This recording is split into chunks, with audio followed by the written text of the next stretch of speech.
Moments ago, Israeli Defense Forces confirming they're striking terror sites right now in the Gaza Strip. This in response to 2 rockets fired earlier toward Tel Aviv.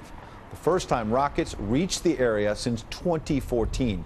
Here's what that scene looked like earlier.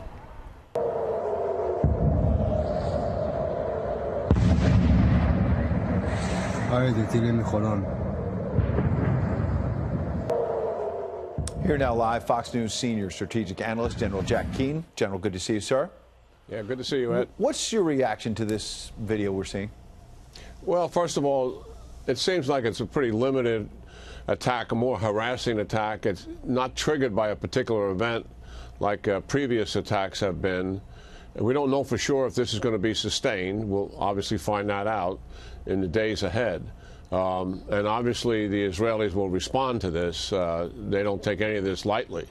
But it does accentuate the real challenges that exist here. Hamas is a terrorist organization that runs Gaza. It does not recognize the state of Israel. And a matter of fact, it's policy, and they are committed to the destruction of Israel. And we have a real impasse here. Well, this comes as our own Brian Kilmeade sat down earlier today with the Secretary of State, someone you know well, Mr. Pompeo. Here's what he said about the influence of Iran in the region. I think we're making progress on developing a strong, independent, sovereign Iraq, but there's no doubt Iran has its eyes set on taking control of that country. I don't think that's good for the Iraqi people. I know it's not good for the United States of America. So talk as well about Iraq, Iran, and U.S. influence in the region. Well, yes, certainly. Iran clearly, since 1980, when they took over the Islamic Republic of Iran, has stated clearly that they want to dominate and control the region. To do that, drive the United States out and destroy the state of Israel. And they've done fairly well. They own Lebanon, lock, stock, and barrel. They own most of Syria, clearly the eastern part where we are. They do not control. They have great political influence in Iraq. And clearly they've started a civil war in Yemen to gain control there, and the prize is undermining the state of Saudi Arabia to its north.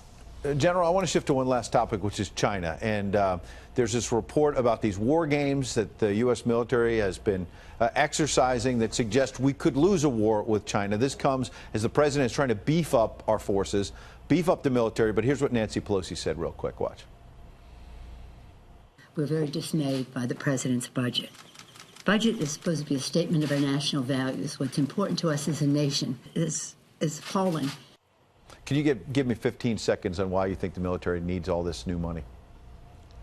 Well, I spent a year plus on a commission looking at the national defense strategy, and I'm telling you, we're in a crisis stage. We haven't been in a dangerous situation like this in years. All the war games we played against Russia and China, we struggled to win, and we could, in fact, lose.